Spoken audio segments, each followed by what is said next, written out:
Welcome to Digital Hospitality. I'm your host, Sean Walchef. This is a Cali BBQ Media production. We are at the San Diego Seals headquarters in Mission Valley with my man, Luke Gilbert, the Director of Sponsorships, Senior Director of Sponsorships. Yeah, man. And today's a really cool episode because Cali Comfort Barbecue, we are official partners of the Seals. This is our first year, and we've already done some really cool stuff. I think one of the most important things that we do with this podcast every single week is talk about the current state of business, the current state of digital, and also find ways for business owners to do things that are unique and different that allow them to show off the things that they love to do. Yeah, 100% agree. Well, thank you. Welcome to the show.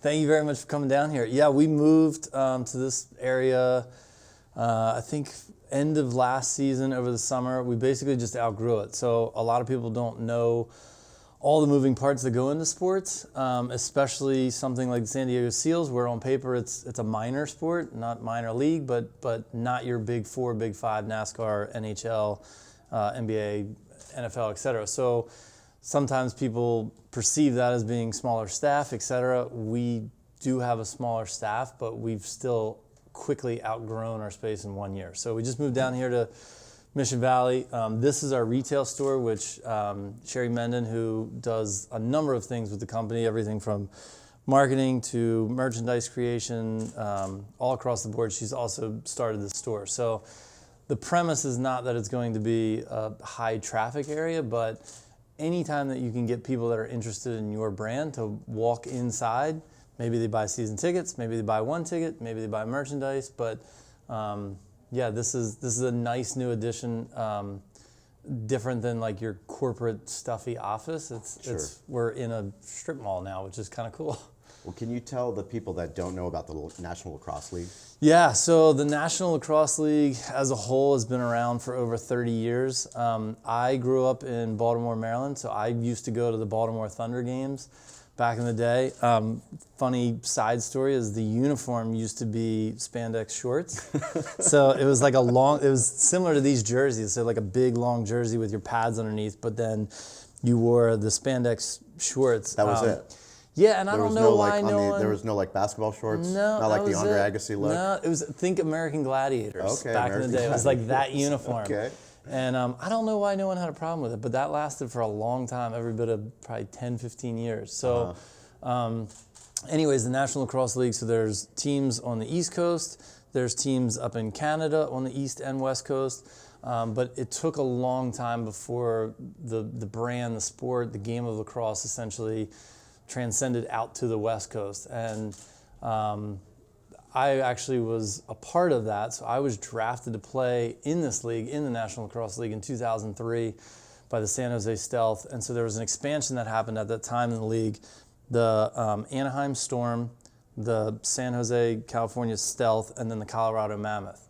Funny story, Steve Gilbert, our president here, he was the GM at a team called the Washington Power back on the East Coast.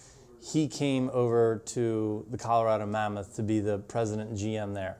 So that was 17 years ago. Wow. And then now to come full circle, here we are under the same umbrella. But yeah, the National Lacrosse League, it's an indoor, 5 players plus a goalie.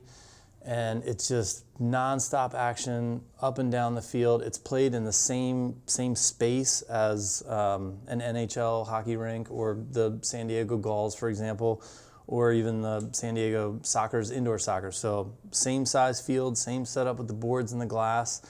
There's a 30-second shot clock, so it's just nonstop up and down. There's not a ton of rules.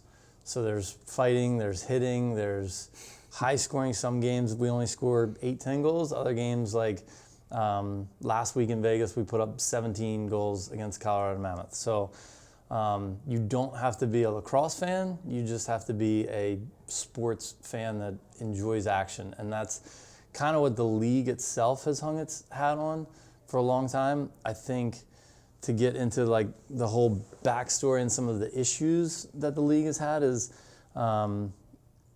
it's lacked a good, sound, brand name TV partner. to make it that kind of everyday sport, and then also just the unfamiliarity of the sport as a whole, especially out here on the West Coast. The East Coast, if you play the Philadelphia Wings or some of these staples that have been around for 20 years, they have 13, 14, 15,000 people in the stands every night. Some of the other Canadian teams where the indoor game really was born, and that's what most of the Canadian players grew up playing, the indoor box game, versus America, we play the outdoor game. In Canada, a lot of the players just grew up with that. So you go to Toronto, Calgary, Vancouver, and they're getting sold out crowds, 15,000 plus. So the West Coast has a little bit of an uphill battle in that sense, but if you look at what Colorado Mammoth is doing now, after being in the league for 15 plus years, same thing. They played the Pepsi Center, and there was a streak for a good 3 to 5 years where they were outselling the Avalanche and the Denver Nuggets in their building, getting 15,000 plus people to the game. So it's relevant. It's proved itself as a whole, as a sport. It just hasn't caught on everywhere as one of the major staples in sports, I guess. Well, I think a lot of one of the the cool things that you have been doing. We had Josh Gross, your vice president, on Behind the Smoke when we were doing it at Valley Farm Market above the butcher shop, and we'll put a link in the show notes. But what he was talking about was a lot of the digital engagement, which are the things that we're interested in, and being a digital first sports property, and kind of mimicking a lot of the things that the WWE did, which WWE is Vince McMahon and it's wrestling, and it's staged, but a lot of the principles. Wait, what? Wait, what? It's what? Childhood dreams are shattered. I'm sorry. I apologize. Yeah, The Rock, he's real. Oh man. All right. But nonetheless, I think back to what you said, not having a TV partner. What do you see moving forward with the National Lacrosse League? Yeah, it's a great question. I think one thing that we've prided ourselves on here is, from an Instagram standpoint, and I'll directly answer that, but even if you look at Instagram, we've only been around for a year and change, and we're already at 19,000, almost 20,000 followers. I attribute that to our team here that does a great job with the content and the quality, but also how are we relevant compared to some of these teams that have been around since Instagram came to fruition. Which was when? I don't know. When did you get an Instagram account? I'm way behind on all the technology stuff. But get out of here. You have your own podcast. You're definitely not behind. I'm still terrible when it comes to social media. Get serious. You can't be a podcaster and be terrible with social media. I think that's probably why my podcast failed, which is a whole nother story. Your podcast has not failed because it's evergreen content and it is there forever. 100% agree. And I've listened to your podcast and you've got some incredible episodes. Jimmy Langley. Thank you. Off the bat, not bad. Yeah, but you're exactly right. And when it comes to the digital side, everyone has their own game plan. Everyone has their own content that they want to share, but it's consumable anytime, anywhere. Searchable. Yes, absolutely. And then whatever you put on there, you can capture the audience with a 2-second clip, a 5-second clip, a last-minute offer from a attendance standpoint, a recap. Hey, you missed the game, but here's what happened. Hey, you missed just the highlights. Here's a fight. People go, wait, I didn't even know fighting was in there. So you can capsulize all of those individual moments as well as the whole breadth and depth of the game. And if you look at, just going back to our owner of the team, Joe Tsai, his big thing is he's traveling all over the globe. Right, yes. So he has other co-founder sports of teams. Alibaba. Correct. Yeah. Owner of the Brooklyn Nets. Yes. Full owner of the Brooklyn Nets. Owner of the Barclays Center. Yep. And New York Liberty, the WNBA team. Yeah. So, and then also under the Joe Tsai Sports umbrella is Inside Lacrosse, which is a new addition. So he has all these different things under his portfolio. He's traveling all over the globe, having all different types of media or different meetings for other businesses. How can he stay close to the SEALs? How can he stay close to his other teams? Yes. And it literally comes down to that digital component. It comes. That is a great point. I'm so happy you said, because I mean, Joe, that's a perfect example. Yeah. It's a perfect example because how do we stay in touch with the brands that we care Yeah. about? And when I think about it for myself, when I think about it for my team, when I think about it for just my wife, you know, Yeah. both of us, whether it's on Instagram, Facebook, LinkedIn, whether it's through email, we all have these digital touch points if you're not there in person, right? Yeah. Where you stay top of mind, where you're like, oh, that's interesting. I'm choosing to follow somebody. Like when you choose to follow, typically we don't unfollow. Yes. So you're choosing to follow, so give me the content that I want. Agreed. And there's a whole different slew of different avenues and rabbit holes we can go down on this, but Go. This is digital hospitality. That's where we need to go. One of my issues is, the way I started in social media, which I was behind the curve because I was. We're all behind the curve. Let's put that out there. Yeah. People out there, they say that they're an expert in Instagram or they're an expert in LinkedIn or, you know, I can do Facebook targeted ads better than anybody else. It's all bullshit. Like, we're all learning as we go. This internet thing, literally iPhone 2007, and now we're 2020. That's 13 years. It's impacted the entire globe. Every single, from a small business to a brand to a charity to a church to a PTA, it is relevant to all of us. Yes, I agree. And I didn't have my first iPhone until I was in my 30s. Until you were in what year was that? I was in. You're a late adopter. I was working in NASCAR at the time. So this is probably like 32 to 34, like somewhere in that range. And that's when you got your first iPhone? Yeah. Was it a bitch? Yeah. I was like, I'm not gonna learn this thing. Are you kidding me? Like, what am I still don't know supposed to half do with the this shit. thing? I have no idea how to do most of the stuff on there. I got flack last night. My girlfriend's like, "Why do you have all these apps?" I was like, "I don't know. I haven't deleted them. I still go to Google. I'm like ESPN.com. She's like, "The app's right there." I was like, "I don't know." Then I click on that. I probably gotta log in. I probably gotta pay something. Who knows? Yeah, I'm way behind, but we're all behind. I mean, yes. I think that's an important conversation to have, which is why I love doing the show. Is that we have the If you don't have the conversation, where else are you going to have it? Yeah, and I wouldn't say that there's. You're right. One of the misconceptions is like expert versus neophyte, and I would claim that I'm a beginner neophyte, but the expert, all it is they've probably tried more. They're probably on it more. They've just made more mistakes. More. Yeah, that's literally it. And I think one of my biggest obstacles, and I don't know how it was for you starting this, but one of my biggest obstacles was, I'll give a quick background on sports life. Yes, I want sports So life. going back into 2003, I'm working at Sports Illustrated. Everything's print. So this is after your This lacrosse. well, I'm still playing. You're still playing. Yeah, I'm playing for the San Jose Stealth at the time. Working at Sports Illustrated on the print side, and one of the things that that overtook us was ESPN the magazine. When they came out, they packaged with all of their partners.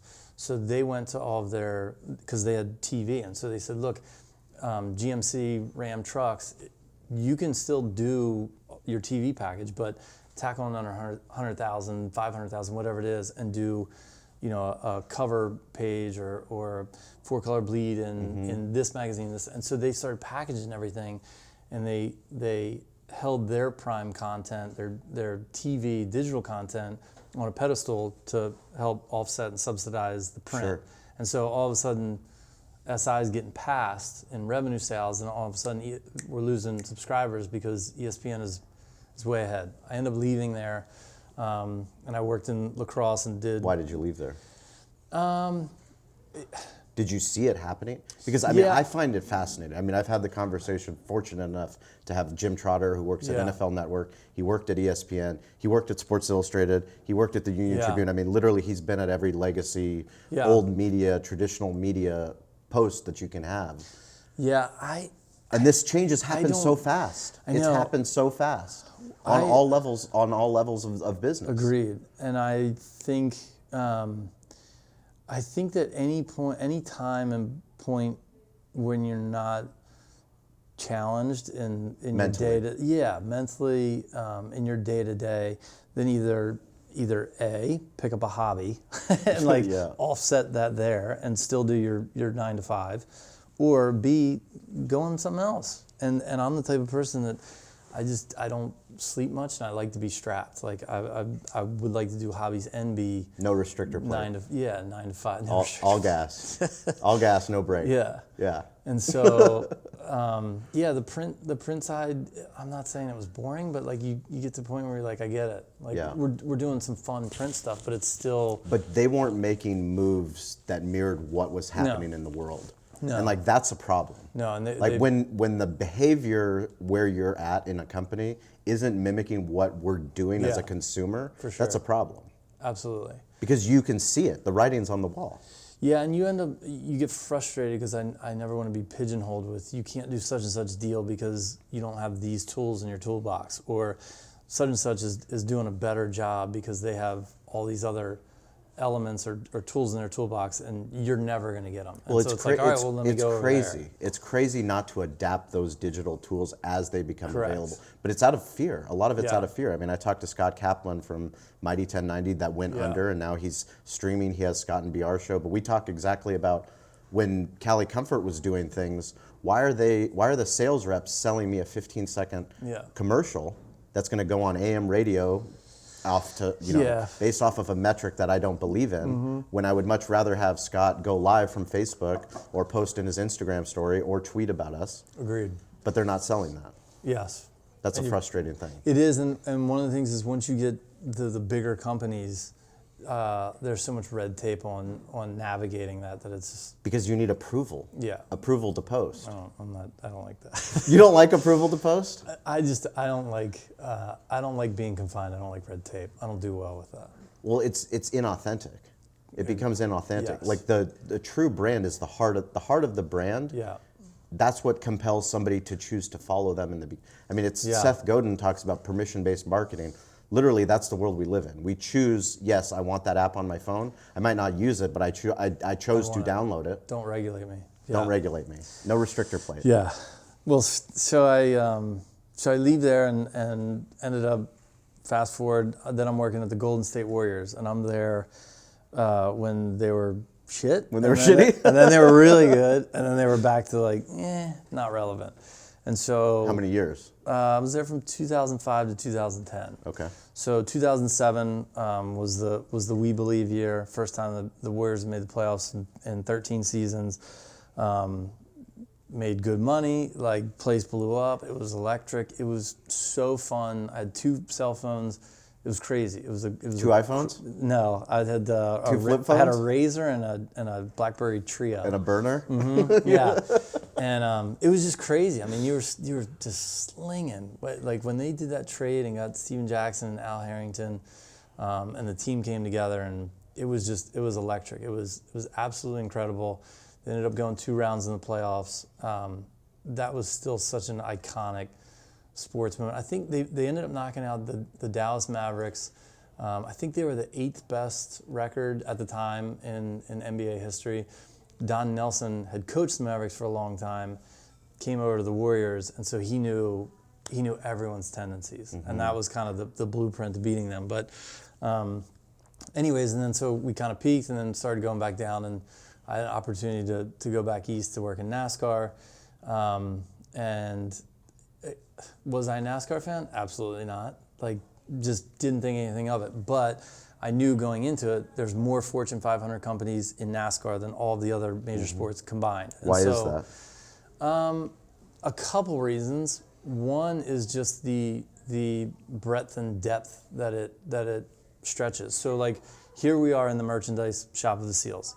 Everything has seals on it. Plug in NASCAR. So if I'm one of the clients I worked with a lot was Joe Gibbs Racing.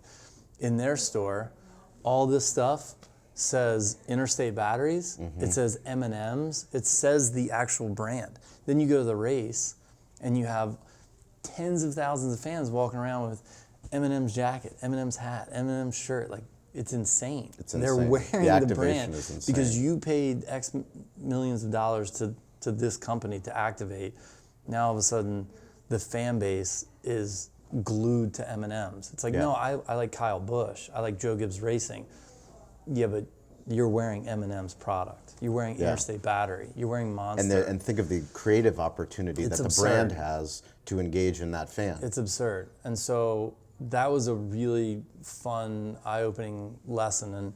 And so now I have print, I have basketball background, I have NASCAR background, I have TV background, I have media agency background, just from all the different parts. And so then I transitioned, then I went into the analytics side. And so then it was like, all right, I've done the properties, I've done the brands, I've done the networks, some of these deals, where you're seeing all the different intricacies and the how everything works. But then I get to go and I work for Repucom, which essentially was bought by Nielsen Sports. But Repucom opens up the hood to keep these puns going. And you end up working with clients and they say, look, here's what we're spending. Here's our contract. Here's what it looks like. Now you tell me if I'm getting a good deal. And so now I'm on the other side, not even the buyer side. And I have all the details of how the deal went down.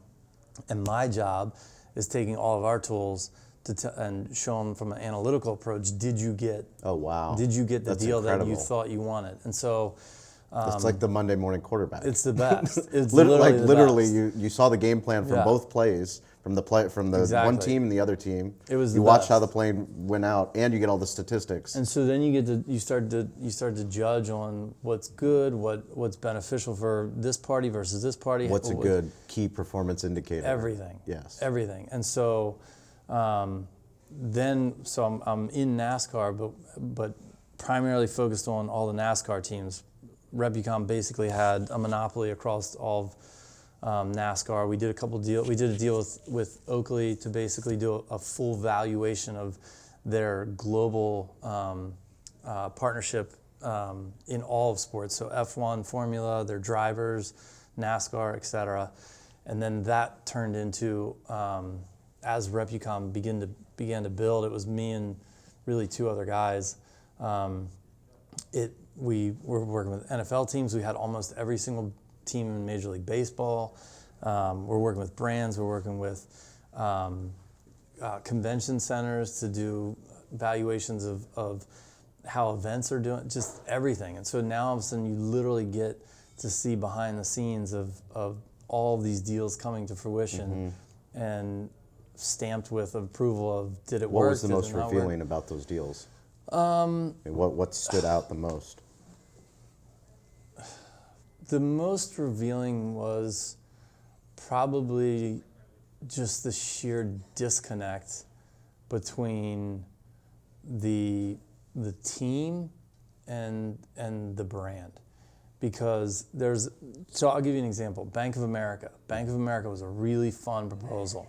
Or project. So Paul Smith, who's the old CEO of Repucom, flies in from Australia, and then Georgie Webb flies down from Stamford, Connecticut, and I'm in North Carolina at the time. All three of us meet with the executive team from Bank of America, and we go over this project that basically compiled every one of their baseball partnerships, their league-wide MLB deal, and then also all of their NFL partnerships. And it compared basically apples to apples. So using the same valuation numbers, the same scope and way that you're judging what works, what doesn't work, for lack of better terms, and you're putting everything against each other. So you're able to look at the Cardinals deal versus the San Diego Padres deal, the Houston Astros versus... That must have been fascinating. It was awesome. And then you go back to the teams and you're able to help negotiate, and you say, look, the Astros are doing this very well. We're paying them less money. You got two options. Either match it or give us more assets and we'll continue to pay whatever we're paying. And the disconnect that I started to see with the teams was just, it was very dejecting, to be honest, because Really? the teams are like, yeah, but I have this billboard and it's right there and you're supposed to be on it. Like, this is my prime inventory. I want you on that one, and I'm plugging you into this. And are these more physical? Physical, but it was also TV. It was a lot of TV. Physical, assets. so more traditional. Very not traditional. Digital. No, that we're talking about. Completely off that, because at that time we didn't have a true valuation. We for still that. don't. No, we never will. But And so basically we went down that path, and it was like, that's what was a little dejecting, was the disconnect on the property side. And so from that point on, I was like, I'll never work in sports for the property again. Then I'm working in baseball. And so that was, yeah, I didn't think I was going to go that route. You had to get out. I did. Number of games, yes. like that you're there, your weekends, you can't, it's really hard to have a social life unless you're married and kids can come to the game and stuff. Unless your wife is in the front office. Oh my gosh, yeah, pretty much. And then I'll skip ahead, and then FanPix, which was getting more into the digital side. So FanPix, that's where I was VP of brand engagement. Super unique idea, but very, very basic in all metrics. You go into a stadium. One of our accounts was the Staples Center. So we have the Kings, we have the Clippers, and we're working to finalize the Lakers. But so basically, you have 4 clusters around the arena. There's a cluster of 3 cameras in that corner, that corner, that corner, that corner. The technology was, when I hit the space bar on my laptop, all those cameras have the ability to capture in a split second pictures of every single fan in the stadium, all 18,000 people. Wow, that's incredible. And then it's able, if you have the app, you're able to upload, you're able to look at that picture. So I was going to say Kobe hits a 3 in the corner. Yeah. Kobe hits a 3 in the corner. It's time stamped. Crowd goes wild. Kobe ties the game with 2 minutes left. I can literally go into the app and see the picture of me in my seat during that time. That's I can incredible. share it out to social media. So me from FanPix, I now have your information. I know you're at the game. I'm tagging it. If I want to put a brand on it, I tag it. It was the most basic technology, but it fixed one of the fundamental issues of, you buy tickets from me to a game. I don't know if you ever went. Correct. So you buy 8 tickets from me. I don't know if you went. I don't know who the other 7 people are. I don't know if they changed hands 3 times, 4 times. You don't know if whatever. I sold them on StubHub. Exactly. But when you go onto this app, I'm in row 22, section 203. I'm telling you. And I'm here. Yeah. And this is my Facebook. So now I know where you live. I know how old you are. I know how many friends you have. I know that you just shared out this content. I know where you're sitting. I know Kobe's your favorite player because every post was when Kobe hit something. Yes. And so I have all this content, and it was just, wow. That's incredible information. It was so fun to be a part of it. Well, the data side is fascinating. It's especially in the aggregate. Once you're looking at compiling all of it and understanding that literally the world we live in, we're opting in. Like we're saying yes. When I get my iPhone, it's like, yes, Apple, yes, Gmail, yes, Google, yes, Facebook. Yep. You can have it all. I mean, but the privacy concerns for me as somebody that's so into social, so into digital, I don't have the privacy concerns that a lot of people that are hesitant to post on the internet, to do those things.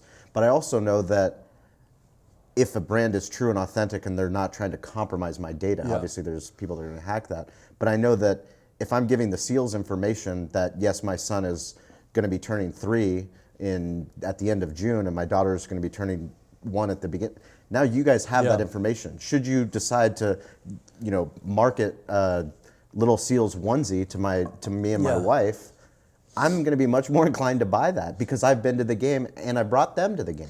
But there was also another element, is that you owe me. So you owe me because I captured that picture for you. Oh yeah, absolutely. I have the technology in my arena, and FanPix gave you that picture that you would have never been able to capture. Correct. Of you, your whole family standing up cheering at the exact same time. And so now you're indebted, and you're like, take it, take my info, market me, like we're good. Sure. It was awesome, and that's a whole nother podcast on why that ended up falling apart. But it ended up getting purchased by a company in Australia after some things fell apart. But it was amazing. It was this close. So basically, we started to run out of funding.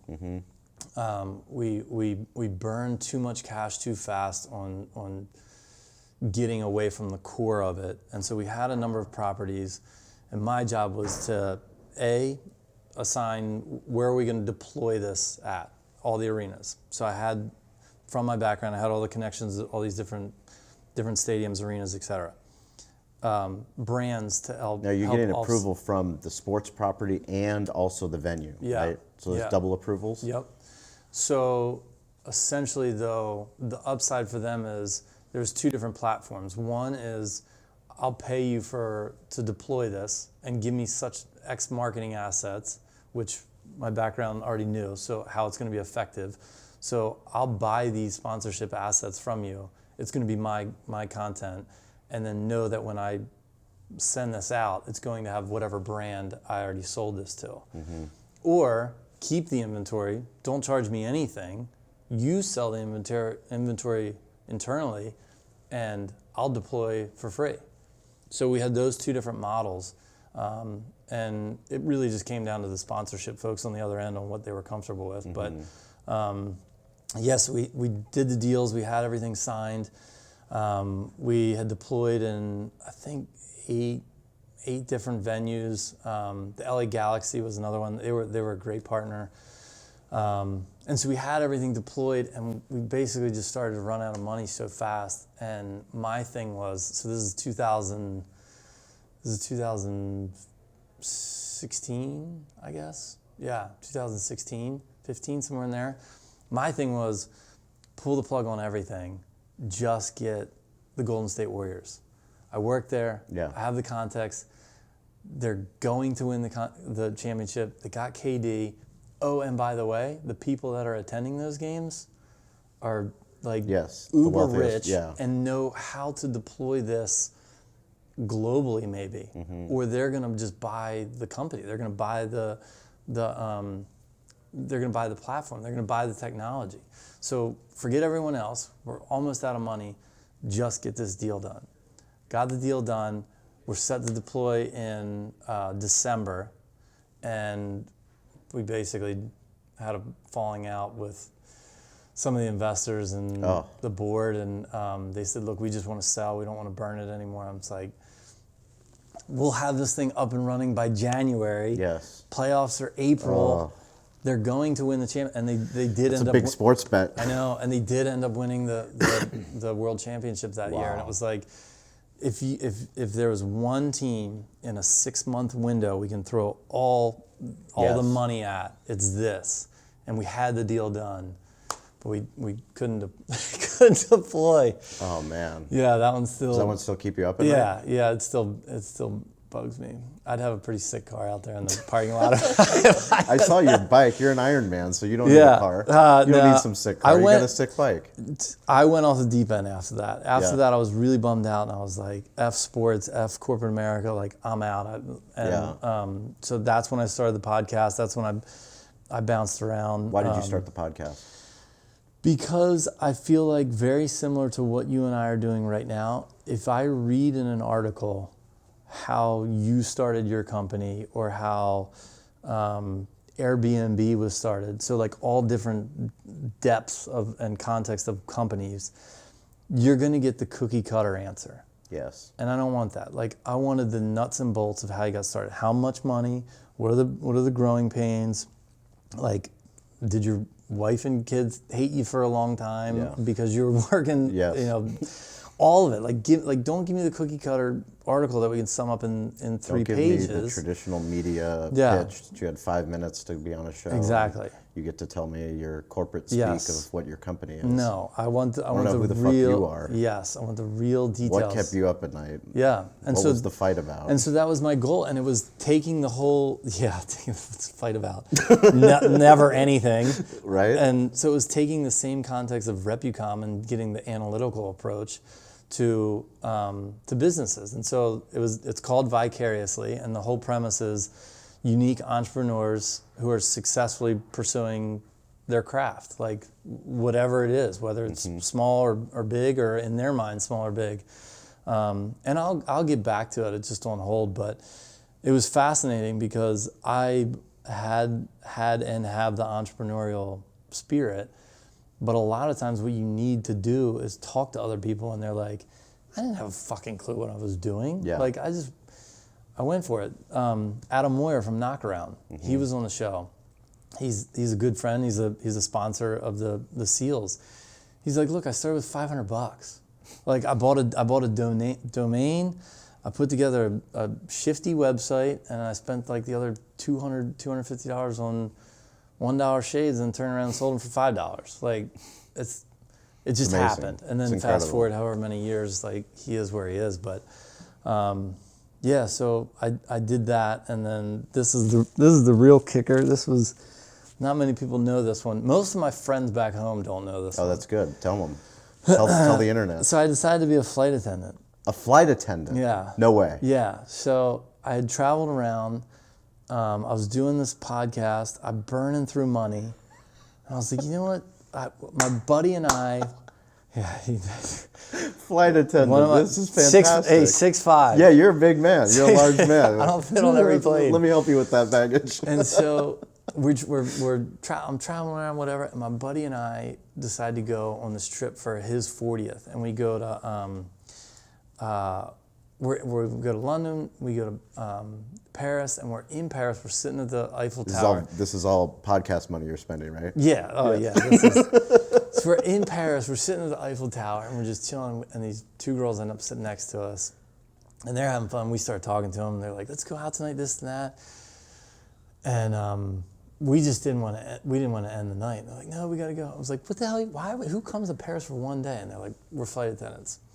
I end up staying in touch with the one girl, and I just peppered her with questions like, "How much? What are the perks? How's it work?" Like, give me. And over the next 6 months, she just slowly like convinced me that it was worth a shot. I had some friends at Virgin America from back when I was working at the Warriors. They were launching Virgin America, so like that brand, that product was always kind of near and dear to me. And so Virgin America was hiring. Are there any photos of you being a flight attendant? They're around. They're around. During this clip, we can drop one in. We're gonna put it in the show notes. Stover's gonna love that. Yeah, and all your friends too. So I was a flight attendant for like 18 months. And That's awesome. Yeah, I flew around. I met some great people. My girlfriend. Did you put it on your resume for the SEALs? No. Well, they know now. No, yeah, my live-in girlfriend is currently a flight attendant. Oh, really? So I did feel you like, meet her while you guys were we flying? were in the same graduating class. Oh, look graduating at you! class. Look at you! Yeah, regular. I was the third, DiCaprio. I was over the here. third oldest member of that. Third class. oldest. But yeah, so it was great. It was awesome. I learned a lot. Recharge your batteries. 100%, like 100%, and to come full circle. I go from very traditional to all of a sudden everyone I'm around is like 23, 22 to like 26, like for the most part. Because Virgin America is very like young, hip, cool brand, sexy. All the girls are wearing, tight, small red dress. Like it's a fun brand. No knock on Alaska, Delta, United, but Southwest. Yeah. You weren't telling Southwest jokes? is cool, but they weren't telling jokes? Southwest Put you on a mic? khakis and a cheesy blue polo. Like What were you wearing? it's J. Crew. J. Right? Crew. J. Crew, like a gray shirt, slacks, like real simple. Like But very you didn't similar. tell jokes when you were doing the safety? I did. Can you walk us through the safety? I don't remember it anymore, but I did a lot of impersonations. I did a lot of Really? Yeah, I would do like a country accent. I do my Baltimore accent. What's a Baltimore accent? Oh, we on flight 1422 head to Baltimore. Go ahead and bring them seats all the way up. If you need beverages, they're for purchase in the back. $8, hon. And people would just be like, That's pretty good. I see them all. I'll tell you. Hold on, not to get too off topic here. I'll tell you what my absolute funnest one was, from an accent standpoint. We did it. It was a short trip. It was. We went from San Francisco, Seattle, Portland, back to Seattle, called it a night. Every single trip I did a different accent. And so like I started the flight and I was like, Ladies and gentlemen, welcome to flight 1762. We're headed to San Francisco. And so I like did that voice. Then we landed. I was like, howdy y'all, we landed. We are here in Portland. Go ahead and bring them seats back, pop them tables up, grab them cowboy boots underneath your seats, put them back on. We're about to deplane. And so like I just kept changing up. I constantly see these heads like, what the hell is going on? There's only one guy on this plane. It's all women, this one guy. Who the hell's on this mic? So that was fun. But my best one of all time was I'm going through with the cart service, and this woman asked me for Prosecco, and she was probably, I don't know, 65, 75, older woman, and the guy sitting here was asleep, and so I was like, I just put it on her thing, and she goes to give me the card, and I was like, no. She goes to put it in my pocket, like, to swipe it, and I was like, it's on me, ma'am. And I go to serve somebody else, she tugs on my shirt, and she's like, today is my 55th wedding anniversary. She's like, that's my husband, he's out cold this night. I was like, are you serious? She's like, thank you so much, that's the first gift I got. And I was like, you're good. We land, and I'm in the back of the plane. And so we land, and it's like a gloomy, rainy night in wherever we're at. And I get on the telephone, the mic thing, and I'm like, folks, love is hard. And I just start going through this pitch, and I'm like, love is hard. I was like, there's dating apps out there, and you never know when you're going to find the one. And I'm just going on and on. I see all these people standing up. What the hell is this guy talking about? Thought it was getting the weather. Yeah, and I go through the whole thing, and I was like, but when you find that one, that soulmate, you need to let them know, and you need to stick it out. I was like, in whatever, seat 12 Charlie, let's go ahead and say hi to, Rose Thompson, who's on this flight with her husband, Barry, celebrating their 55th wedding anniversary. They figured it out, folks. And the whole place's like, yeah! They erupt. They all start clapping and cheering. She's getting high fives the whole way off the plane. No way. Yeah, she waited for me. You made their marriage. She waited for me after the plane, gave me a big hug. She was like 4'8". Now, was your girlfriend on that plane? She wasn't on that one. No, she wasn't on that. I gave her that speech later. Yeah, she didn't hear that one. The legendary speech. It was cool. I always had fun with it because it's like, I don't know. Well, if you're not having fun with it, then what are you doing? You're exactly right. And then when they got bought by Alaskan, the brand changed. It's still great airline. It's fun to fly. To say that for whoever's watching, but that's definitely not me. I'm not going to work stuff. So what reinvigorated you to get So back? I had talked to Steve Gilbert, our president, and I'd been to multiple games. You were living here in San Diego? Yeah, I'm living here, and it's like no sports. And we had talked last season. We talked at the end of the season, and then they had some changes here internally, and we met a couple times. And I was like, look, I'd love to be a part, but I just need to know where everyone's head's at, and I really wanted to take ownership in all of it. So if we're going to do it, I don't want to be plugged into a system and a means of how you're doing it. And Steve and Josh Gross, who you referenced earlier, they've been working in tandem for 12 plus years together, 13 years together. So it was a great situation and a great network to plug into, but it was also like, tell us how you want to run this, tell us how you envision this going, and we'll help you out, we'll assist with it. That's a big leap for guys that have been successful for as long. I mean, back to the Colorado, like they have a track record of proven success. 100%. But proven success 12 years ago is different than what the world we live in today in 2020. And different markets. And they have to take a leap of faith. Yeah. As well as Joe. Absolutely. All of it. They all have to. Yeah. And because that's a big ask. It is, and the other challenge is any corporate partnership, if it's done correctly, is going to intertwine everything. So it's going to intertwine fan engagement, the ticket sales staff team, obviously the social media and all of those aspects, the marketing that's going out, the event planning, the players. So if done correct, you saw NASCAR effectively do what no other sport can do or has done. I mean, the NBA just this year or last season started putting a logo, on the jersey, which people were so against until they realized how much money they're getting for that logo on the jersey. Stupid money. But it's also an opportunity for the brand to be visible, to find out who Wish is, who most people wouldn't know. That's an exciting part. Part of the creative part, I think, is probably one of the things that I know I've always been fascinated with just growing up around sports entertainment. Seeing how certain brands stand out with different sports properties in ways that other ones just get lost in the shuffle. Yeah, and it's so played out. You can't slap a logo on something and call it a day. Like it's cheesy. Going back to even from a social media standpoint, one of the areas that we butt heads to some extent is they obviously want it very organic, and they have a lot of their goals. And so, how do I plug in Subway? How do I plug in Subway, which is they've done every ad, they've been in market, what they are, the logo. And so, how do you take somebody like that who has very traditional media for the most part, married with National Lacrosse and some of our players?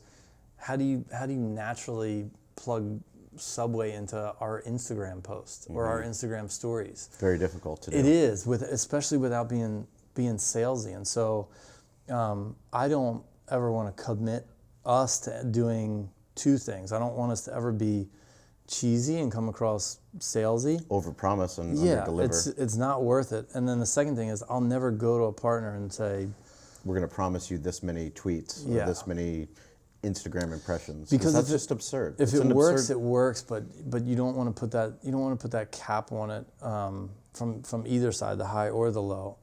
And it's just some of the static signage isn't going to cut it. And so, that's the biggest misconception, I think, in the traditional versus now sports media landscape is let me slap a logo up on the boards or a billboard or whatever, and whereas now I'm not going to go to anybody. I never went to you with anything cheesy. I went with it with we'll have the signage in stadium so everyone knows that you're a partner of us when they stare at it. When it's on Fox 5 San Diego, they're going to see that you're a partner. However, there's all these other things that are intertwined with it. It's a package deal. Well, I mean, I think part of that too is it's important for business owners, brands, people that are trying to engage in sports properties or music properties or entertainment properties to know there's a deck. There's a deck with assets that the team, the organization has come up with. But it's really the people that you're working with in that organization that if I can't count on you to listen to me to what I care about, then it's not going to work. Yeah. You can come and tell me you have all the solutions to my business to help us scale, but that's not going to work if you're not listening to what I'm saying. And the cool thing is when you find people like your organization that are willing to do the things that we're at, you can do some really cool stuff. Yeah. No, I totally agree. And we've now done, we now have our own podcast. We try and be pretty creative from a social media standpoint. One of the integrations, which you've seen before, is the with Indian Motorcycle of San Diego. We did a behind the scenes so we have that YouTube video slingshot, right? that we created content all together. It's awesome. With Joe Ty coming out, the commissioner of the National Lacrosse League.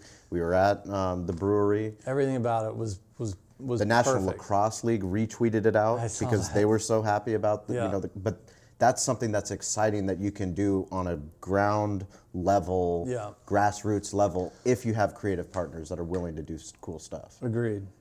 Yeah, I totally agree. And from that, they basically asked us to do more from a social standpoint. We take that Polaris slingshot, and we did a skit where we reenacted the guys going to Vegas. Yes, rad.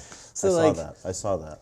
Sure, we could plug in any of these cars in the parking lot people drive, or we could take our brand. So important. Yeah. Because you're doing it from a relationship standpoint, but you're also creating content that they can repurpose for their own social media, which they need to be doing anyways. Agreed. And that's the key formula. One of the things I did want to talk about before we let you go back to your job is today's February 12th. That's when we're recording. Yesterday, the SEALs made an announcement, and I think from a sports entertainment standpoint, there are things that you try to do creatively that are outside of the box.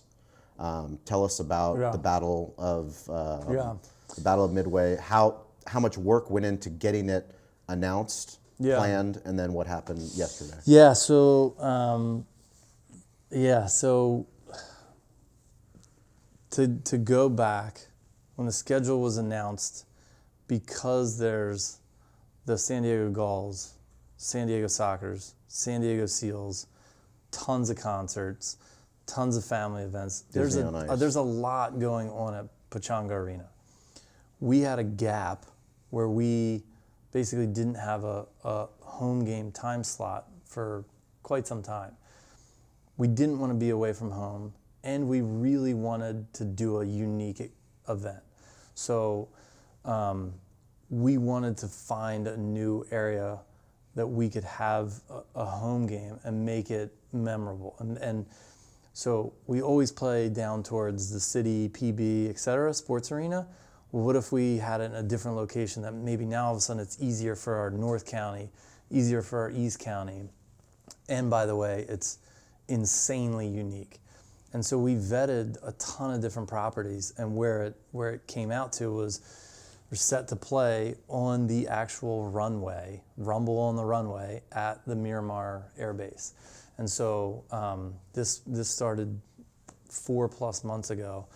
And there's been a ton of meetings. There's been a ton of logistical background clearances. Yeah, every single person. It got to the point where, because of everything going on in our national landscape and global landscape, anyone who attended this game on this February was even 22nd, before the coronavirus. Yeah, way before the coronavirus. So way before it's an active military base. Because it's an active military base, you needed to have clearance for every single person that was going to be at this game. So if you're dropping something off for your fan zone setup, I need to know your driver's license, your date of birth, all of that stuff had to be submitted weeks in advance. So beyond the whole spectrum of how do we get 5,000 seat stadium built? How do we get brand new boards, glass, everything purchased for this game? How do we get the audio, video, the Jumbotron, the TV setup, the light? How do we get all that stuff put on for a 3 to 6 hour event on an active military base runway? A lot of moving parts. Oh, by the way, then there's this whole background check for everyone who's coming on the base. And so it was a lot, but we did it. We're there. Yeah. We're 10 2 days weeks out. 10 days out. Not and even so 2 weeks. Fan zone set, all the production set, the boards. We just finished doing a trial run over at Pechanga last weekend. We set the whole thing up to see what it was going to look like with a new company. We have several thousand names and driver's license, everything already submitted for background checks. Is done. We're good. Mm-hmm. Because of the coronavirus and the military needing to do everything that they're doing to help control this. Long story short is it's now basically quarantined, and so we got the call yesterday. We actually got the call on Monday that it was imminent, and then officially Tuesday, Miramar released their press release, and we just hit mad scramble. And so a lot of meetings. You sent me a couple texts and said, "Hey, we can hold off." I was like, "Absolutely not. This is sports." Well, I think that was one of the most important things. I didn't know if internally you guys had, but you're moving back to where you play. Yeah. So that's not like you're going to a new location. No, but right? Here's the deal, and this is why originally we couldn't / weren't going to play, is the Gulls are already playing on Saturday night. Oh. And so we can't, like, the reason this started was because there's so much going on at our home. Oh, wow. That we were looking. So literally you're going to play a lacrosse game and the goals game on the same day. Yeah, so Ernie Hahn, Oh my God. nice Ernie Hahn, we love Ernie. Nice shout out to Ernie. Yeah, Ernie's been on the podcast twice. Yeah. Wonderfront and for AEG Yeah. it was actually Valley View Casino Center when he was on, and then now it's Pechanga, but yeah. So Steve was on the phone quite a bit yesterday. Worked with Ernie and his entire team. Worked with Matt Savan of the San Diego Gulls and their entire team. And I think there's a lot to be said about all three organizations. Cooperation. Yeah, coming together. And Ernie and his team said, look, it's a big ask, but we'll flip it. So we're gonna play at 11:30 in the morning. Wow. So here's what's gonna happen. You have Kobe swap meet. That's going on. Kobe swap. That's right. That gets plenty of people. Anthony Pareto, he's been on the podcast as well. So we've got the whole Pechanga covered. We have 11:30 our game, which will take place, and then immediately after the game, we are going to do kind of a thank you / tailgate at Knockaround Field, which is our practice facility directly on the north corner behind the arena. Okay. So we'll have a tailgate, some food, some drinks, some Cali Comfort. Oh yeah. And I haven't told you yet. You heard it right here on the podcast. We'll have this tailgate we're gonna be there. taking care of that. Yeah. And then meanwhile, the San Diego Gulls, they're going to start setting up for their cowboy themed night. So they have petting zoo. They have all kinds of attractions starting at 5 o'clock. Oh my god! And then their game takes place, I think it's 7 o'clock that night. And so Ernie and the whole team at Pechanga needs to flip the turf to get back to the ice. All of the sponsors need to come down and flip to the Gulls. Oh, there's nobody with arena. more experience than Ernie at Been turning, there for a while. flipping that arena around from a tennis court to a lacrosse field to a soccer. It's to a circus floor. It's wild, and to come full circle, super disappointed that it didn't work. However, the military and Miramar's stance and needs This is a global need. by far more important than our isolated game. We will have that game at a later date, most likely next year at some point, because it was a great partnership. But by far, that's the main concern. I would say though that this, like, if you're new to sports, I could see how you get riled up at this. If you've been in the game for a little bit, it's the same. Like so many things. Weather. We had Marty Gorsuch on. Everything. He was running Farmers. I mean, he's been up there for 8 years. And you spend months, years, thousands literally, of dollars. On the final day, they have to close down the course. All of it. You're always going to get hit with a curveball. There's going to be, even on the field, you're going to get hit with trades. You're going to get hit with injuries. You're going to get hit with all kinds of stuff. I mean, off-field player activity. It's everything. Yeah. Even with the Chargers. I mean, you saw families and lives have to either lose their jobs or get picked up and uprooted. Yep. We just saw it with another team here in San Diego getting uprooted. So it's par for the course. It's, if you want the 9 to 5 office job, you can have it. If you're able to be fluid and reactive, and you just kind of go with the flow, then sports could be in your mix. Great option. And also, to come back to the digital side, put us in this scenario 10 years ago, right? We got 4,000 or 5,000 season tickets out, or tickets for this game out. We've been planning this for months. It's on all of our media. It's been marketed for a while. The league has this game earmarked as the game of the week. They've been promoting it. Yeah, it's going to be streamed. It's going to be streamed on Bleacher Report. However, we send out the press release from Miramar at 2 p.m. yesterday with social media. That's true. Every partner knows. Almost all of our season ticket holders. You didn't need to call me. Everyone knew. Like, we all knew. Literally, I had a nice, peaceful. I went out to dinner last night. Like plug the scenario a couple years ago. You'd be on the phone, 5, 10, making calls in person. We walking around with the battery pack trying to talk on the phone. Because it would be nonstop. And here it was like, the messaging was handled correctly, and the immediacy of being informed happened correctly as well. And so because of social media, everyone has the same message. Everyone knows exactly what happened. There's no bad blood. People are bummed, but it's like there's more important things. That's super exciting. Yeah. I mean, I think one of the most important things that anybody, no matter where you're listening in the world, don't be intimidated by larger sports properties, by entertainment properties, because there are so many creative ways that you can activate, that you can get involved and be part of something that's bigger than your restaurant, bigger than whatever company you are, whatever you sell. But it comes down to the people that you work with within the organization. Yeah, for sure. I agree. And I would just say my biggest thing is know what, if you are a brand, know what you want to get across. Like, what is it? Why do you want to partner? What is your goal? And on my side, as team, property, or event or whatever, I have to be very clear into those goals. And so back in the day, it was when you slap a coupon code or a coupon or a punch card or whatever, and it's like, all right, well, I can say that because you spent this and needs to translate into X number of sales. It's not really like that anymore. No. However, there does need to be accountability, and our goals need to align. And so if you have that understanding on the forefront, then I think you're good, and I think you can do any sort of partnership with any brand that you want. It's just you as a brand need to know what you want to get across and what you want to accomplish, and then I have to be very clear and concise on managing those expectations. And then conversely, if I don't meet them, what is my remedy? I can either say, sorry, I tried my best, go pound sand, or I can say, let's switch this up.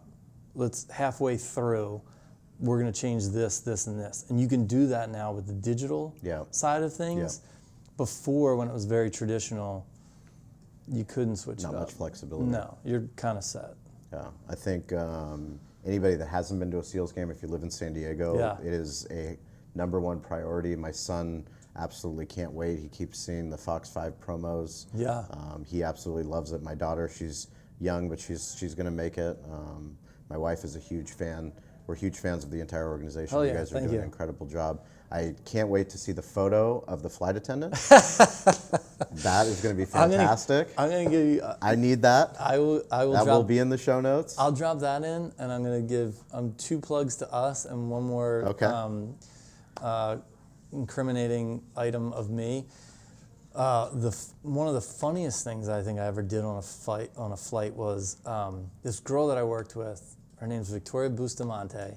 She's super rad, and we had a hellish 4-day trip, back and forth multiple times on the East Coast to West Coast. It was absurd. One of her extensions fell out. She has long black hair, and I had just gotten a fresh cut, and we took her extension and slapped it on the back, and I rocked like a 2-foot, 3-foot rat tail for the flight, and the gasps that I heard. What was your accent? I didn't say a word. I was just like, I was just say anything. Yeah, I was Joe Dirting it for that.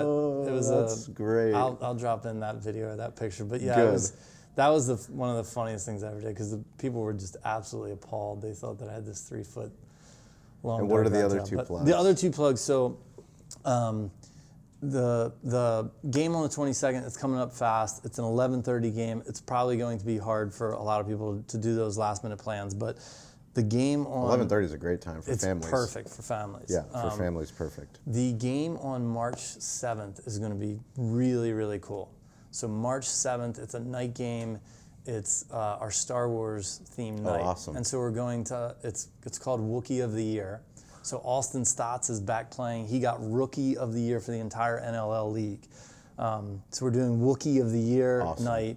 Star Wars theme, lots of cool prizes, lots of fun things going on that night. And one of the things that we're doing is the uniforms are they basically look like Chewbacca. No way. So the uniforms are all hair, Chewbacca, everything. The shorts match it. That's He has awesome. he has the whatever the ammo thing going across. He has the satchel on his waist. So all the players will be wearing them, and then we're also we're raffling them off for donations and stuff. All the donations go back to Rady's Children's Hospital. Oh, cool. Super cool event. That game, March 7th, is going to be really, really. That sounds amazing. It's going to be a really fun one. And then the other one is, right now with our partner Coronado Brewing, we have a party pack in market. If you can't get behind this, then you have issues. But it's $29. You get 2 tickets and 4 beers. No. Yeah. Seriously? Yes. That's an amazing deal. Yeah. Coronado Brewing, they're helping offset the cost of this with their partnership That's and amazing. their dollars and their marketing. But yeah, it's they're Did launching. you know Coronado Brewing was founded by a Navy SEAL? Mark Devine? I did not. Yeah, I just started reading his book, SEAL Fit. Great book. Yeah. Great book. We'll get him on the podcast. Okay. Yeah. So that's pretty much in place for the rest of the season, or at least until supplies run out. But as of right now, $29, you get 2 tickets. It should be a really cool event, or a really good thing to have in place. $29, you get beers and you get tickets, any game that you want. And part of it is Coronado Brewing is launching their brand new Salty Crew. They did a collaboration with Salty Crew, and so that's kind of been their big thing. So That's super cool. Well, we'll put links in the show notes for the behind the scenes episode we did where you got on the Indian the slingshot. The slingshot. That was really cool. We did that, and then we're also going to do a behind the scenes episode at Cali Comfort for the watch party, which will be coming up on the 15th. Yeah. So you're going to start the podcast again. That's my job. You're going to fix your voicemail because that's also my job. So if you don't have if your voicemail just says, "Oh, thank you for calling 619-555," change your voicemail. Okay. This is an audio world. We're all transitioning into an audio world. Make an impact, make a statement. You're right. But yeah, thank you guys for tuning in to the podcast. Thank you for everything that you do. Thank you, You're brother. a badass. I appreciate it. Thank you. Thank you very much. Go Seals.